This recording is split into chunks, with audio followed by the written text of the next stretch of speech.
Bonsoir à toutes et à tous, je suis ravie de vous retrouver ce soir pour cette nouvelle édition de la Tranche Info.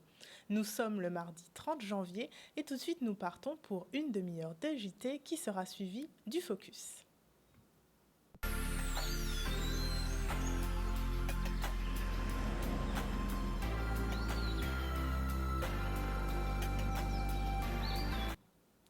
Tracteurs barrant les routes, murs de pneus en feu. Depuis plus d'une semaine, la colère des agriculteurs ne cesse de gronder. Aujourd'hui, une nouvelle journée de mobilisation a eu lieu. Les agriculteurs ne relâchent pas la pression et continuent de se mobiliser en faveur d'une meilleure rémunération ou encore de la simplification des normes. Dans plusieurs régions de France, des barrages sur les grands axes routiers, autoroutes et routes nationales ont été érigés. Sur l'un d'eux, une agricultrice et sa fille de 12 ans ont perdu la vie percutées par un automobiliste. Lors de son discours de politique générale ce mardi à l'Assemblée générale, le Premier ministre Gabriel Attal a annoncé 10 mesures censées simplifier la vie des agriculteurs, notamment l'annulation de la hausse de la taxe sur le GNR ou encore l'accélération des aides d'urgence, dont 50 000 millions d'euros pour la filière bio. Même si pour certains les annonces suffisent, pour d'autres la mobilisation doit continuer jusqu'à atteindre la région parisienne pour un important blocus de la capitale. La CR 97.1, la coordination rurale de Guadeloupe, soutient ces agriculteurs en colère. Grégory Titus, un jeune agriculteur guadeloupéen, s'est exprimé en soutien à la mobilisation nationale au micro d'Harold Luce. La jeunesse de toute cette histoire, c'est la mondialisation. On ne peut pas concurrencer un pays qui paye ses salariés à 300 et quelques euros. On prend des produits extérieurs venant d'Ukraine ou quoi que ce soit, avec des salaires qui sont payés beaucoup moins que nous. Automatiquement, le produit, quand il arrive sur le marché, il est moins cher. C'est quoi l'importation aujourd'hui ? Quand on prend les chiffres, si vous prenez au niveau global, en 2009, on était à 1,9 milliard. Aujourd'hui, on est à 3,3 milliards. C'est quand même très important, en sachant que successivement à ça, on a une diminution de la population assez constante sur toutes les années, alors que nos exportations sont restées aux alentours de 200 000 et ce depuis des années qui n'augmentent pas. Donc on a quand même un problème à un moment donné. Les annonces qui ont été faites déjà, elles ne sont pas forcément propres à nous, on parle de GNR. Qui utilise vraiment le GNR ? On pourrait. Le problème, c'est que c'est surtout des grosses structures, mais l'agriculteur, chez lui, n'utilise pas forcément, ou très peu.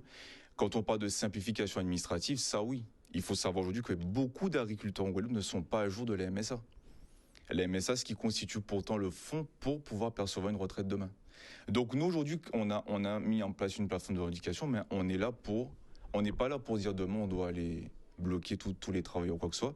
C'est de pouvoir discuter dans un premier temps. On a mis en place un système où aujourd'hui on aide justement les agriculteurs à simplifier leur administratif, à les aider. Sauf qu'à un moment donné, on n'a pas forcément les fonds. Au-delà des compétences, on n'a pas forcément les fonds pour tout faire. Donc on souhaite être dans une démarche aujourd'hui pacifique, c'est-à-dire qu'on prévient sur toutes les problématiques qu'on a, sur la valorisation du foncier, la sécurisation, l'installation des jeunes agriculteurs, la pérennisation des agricultures, rendre une activité rentable, la canne, la banane ou quoi que ce soit, mais derrière, on veut avoir ce leitmotiv de dire qu'on veut participer, mais on amène des solutions. Étant donné qu'on a des distributeurs qui sont en situation monopolistique, encore une fois, et qui ont subi aussi tout ce qu'on connaît, la guerre en Ukraine ou autre, on a eu une augmentation des tarifs de l'autre côté, mais la problématique, c'est qu'on n'est pas à jour par rapport à des pays concurrents qui ont des salaires qui sont quand même beaucoup moindres. Donc, on peut pas concurrencer le marché extérieur aujourd'hui. C'est pas possible. Donc aujourd'hui, nos agriculteurs vivent essentiellement des aides. On le voit très bien. Sauf qu'un modèle économique basé sur des aides n'est pas viable. Aujourd'hui, on peut pas fonctionner en se disant que notre salaire, c'est nos aides. On doit pouvoir rendre une activité pérenne. On le voit très bien dans le domaine bovin, par exemple, où à l'époque, on avait 82 000 têtes. Aujourd'hui, on a moins de 35 000 têtes. On a diminué de quasiment 60%. On a installé à peine 10 jeunes agriculteurs. Donc on est confronté, en tout cas sur les dernières totales, donc on est quand même confronté à un problème de renouvellement. Au moment où on parle de renouvellement, d'autonomie alimentaire, de maîtrise, quand on installe 10 jeunes, alors que de l'autre côté, on a de grosses structures qui détiennent de grosses parts des terrains en GFA. À la colère des agriculteurs se joint aussi celle des chauffeurs de taxi, des professeurs et acteurs de l'éducation nationale qui ont décidé de se mobiliser à leur côté. Les différents syndicats d'enseignants et de l'éducation nationale ont notamment appelé à un appel à la grève ce jeudi 1er février. Dans son discours de politique générale, le Premier ministre a également annoncé un certain nombre de mesures dont certaines n'ont pas fait l'unanimité auprès de nos politiques. Il a notamment évoqué la réforme de l'aide médicale de l'État aux personnes sans papier avant l'été, une généralisation du service national universel pour 2026, la suppression de l'allocation spécifique de solidarité pour les chômeurs en fin de droit, qui sera remplacée par le RSA. Il a également annoncé un plan de réduction de la pollution plastique visant 50 sites les plus générateurs d'emballages plastiques en France.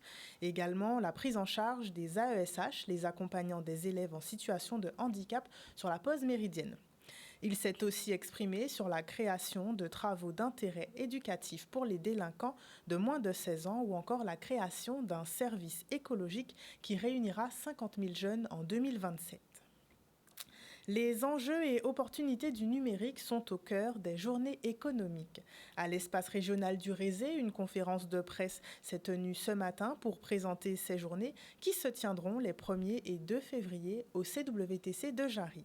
Des ateliers à destination des entreprises et associations ainsi que des consultations gratuites seront proposés. Un reportage de Solène Fèvre. Il s'agit des journées du monde économique. Donc c'est une journée co-organisée par l'Ordre des experts comptables, la compagnie régionale des commissaires aux comptes.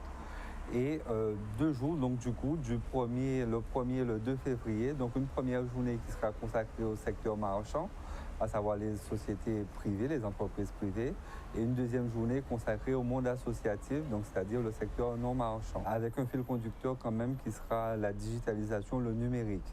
Donc durant ces 2 jours, il y aura des ateliers sur des thèmes bien spécifiques, mais également et surtout des consultations gratuites offertes par soit des experts comptables, soit des commissaires aux comptes ou soit des avocats. Aujourd'hui, les entreprises ont besoin d'être, entre guillemets, accompagnées parce que les choses évoluent.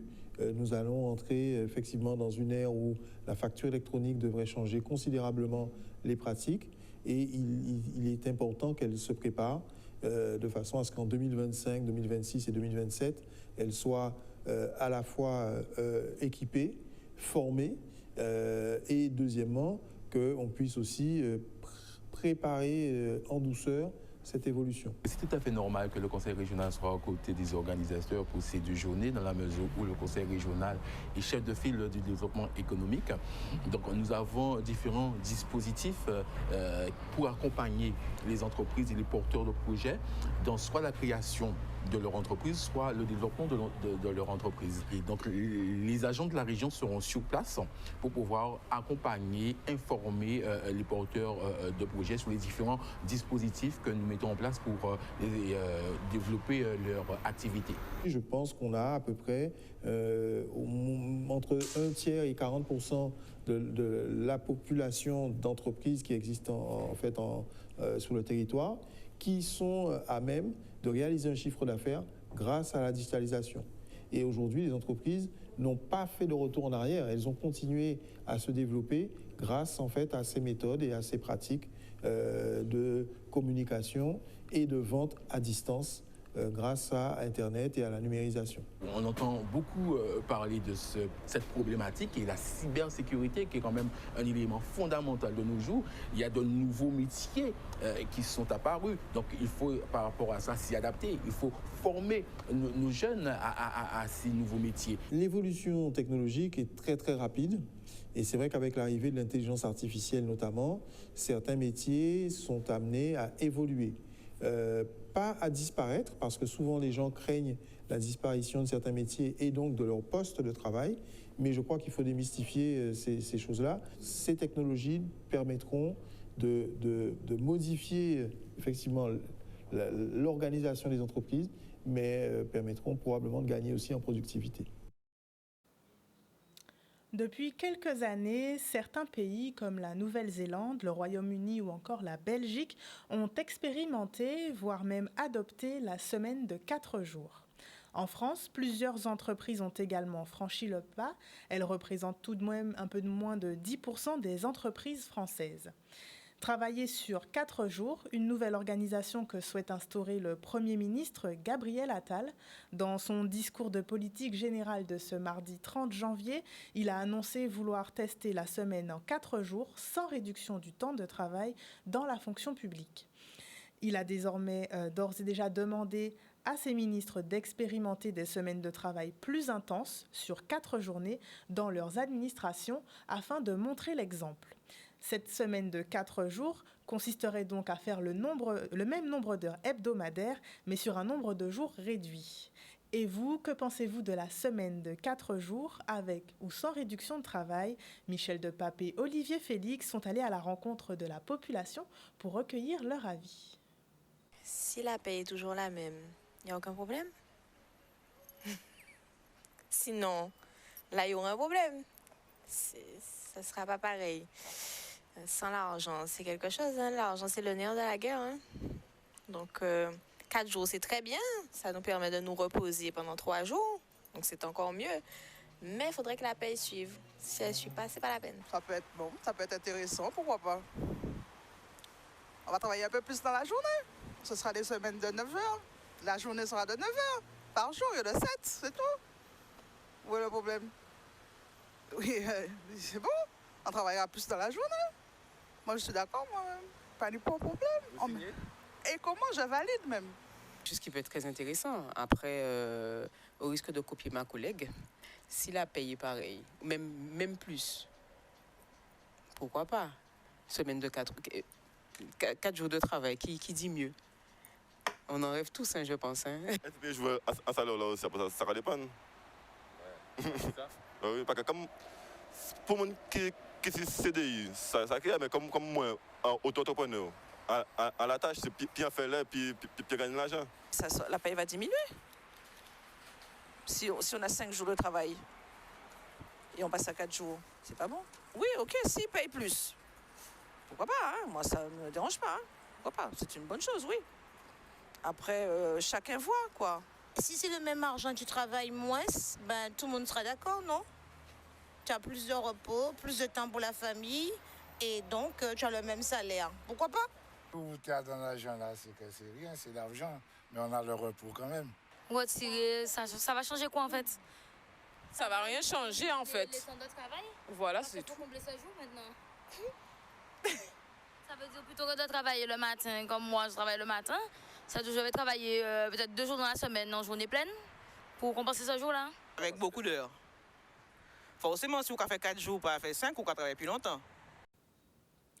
Prévu un spectacle en Guadeloupe ce mercredi 31 janvier, puis en Martinique le 3 février, l'humoriste Dieudonné rencontre des difficultés dès son arrivée à l'aéroport Paul Caraïbe.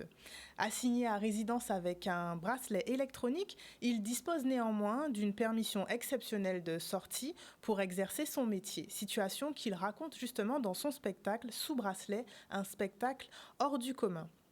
Tout juste arrivé en Guadeloupe, il s'interroge sur la réaction du préfet après son accueil à la douane. Il exprime également le doute et les incertitudes qui planent sur la possibilité de se représenter ici. Il a répondu au micro d'Haroldus. Bon, tout s'est bien passé, le vol très confortable, très agréable.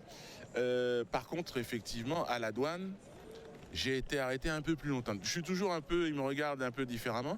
Là, je suis d'abord passé par, vous savez, ces petits sas où on met le passeport comme ça, et puis ça s'ouvre et vous rentrez, ils vous regardent dans les yeux. Et, bon, là, on m'a dit non, faut sortir d'ici.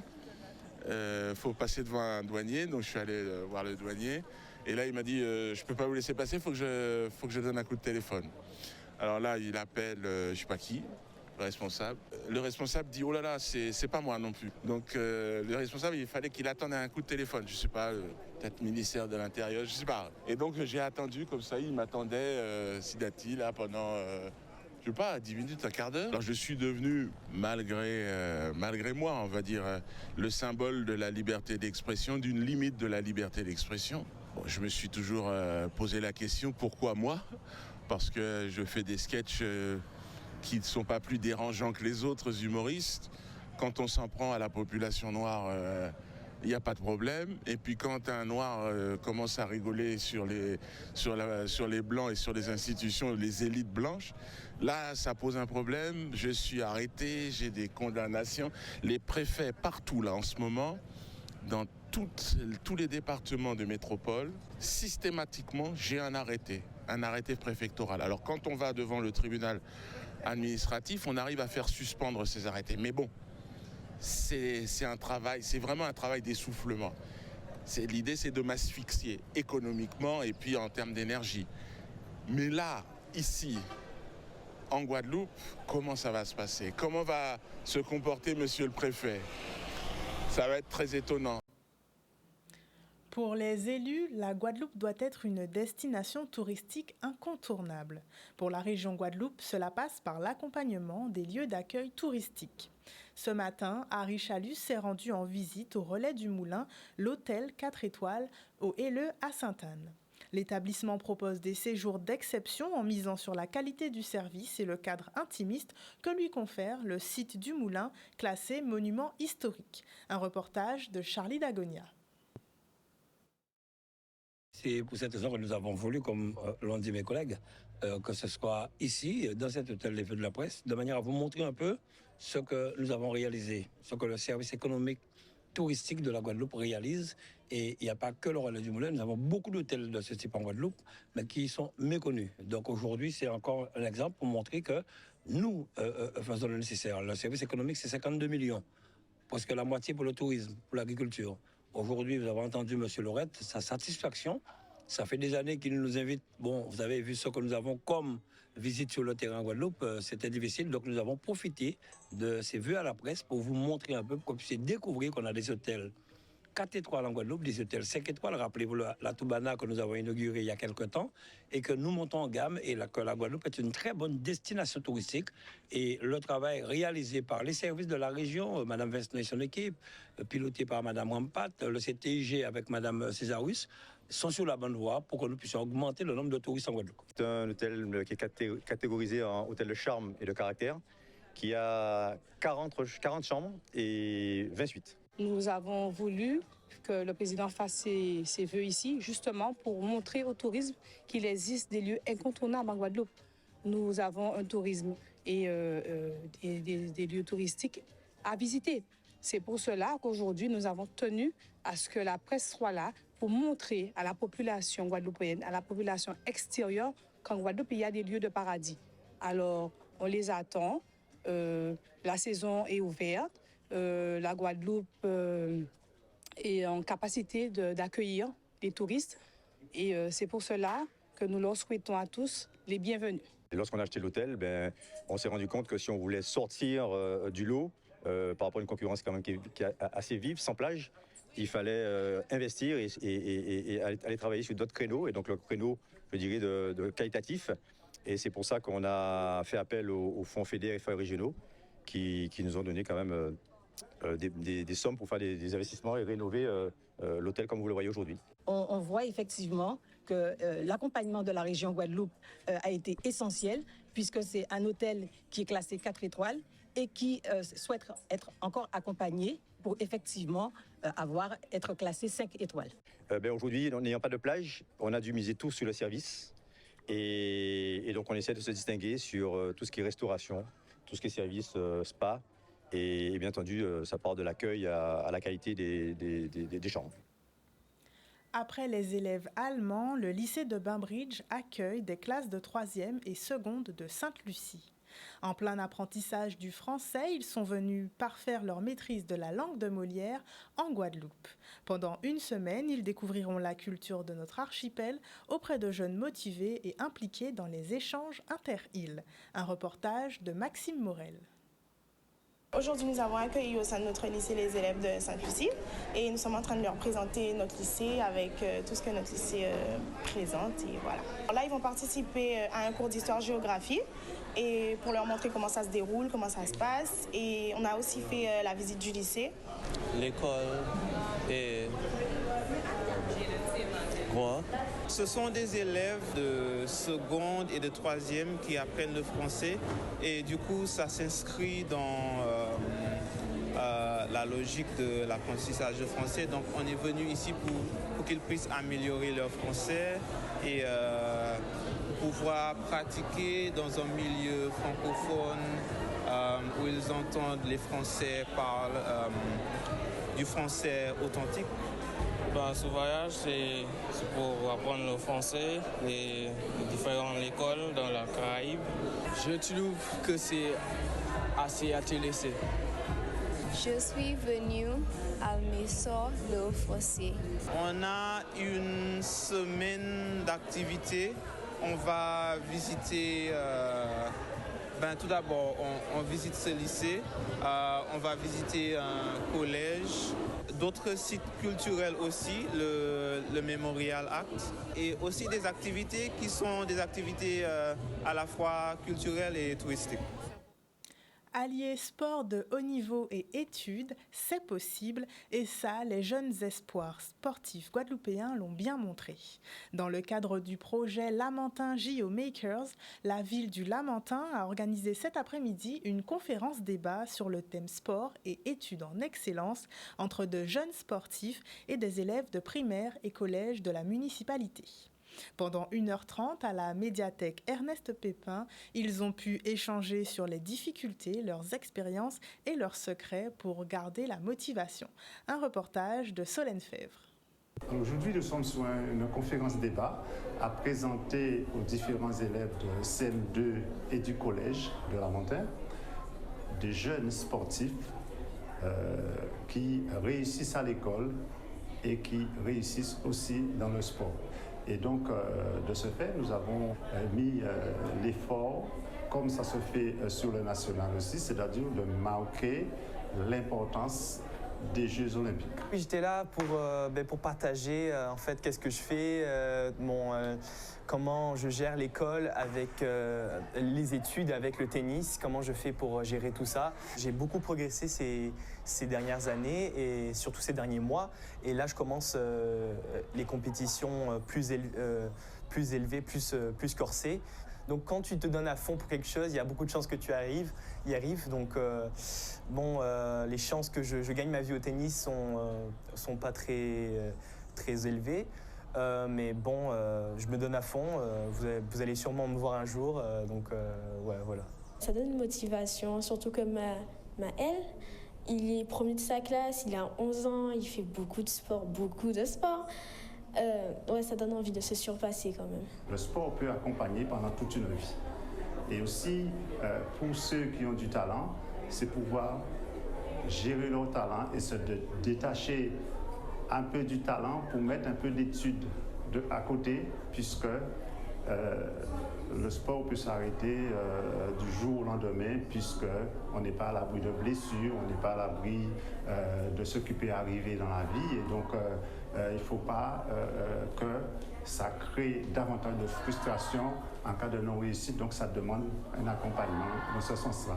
Si tu veux faire du sport à haut niveau, par exemple, moi, mon objectif, c'est de devenir top 1 pour atteindre le top 1 mondial.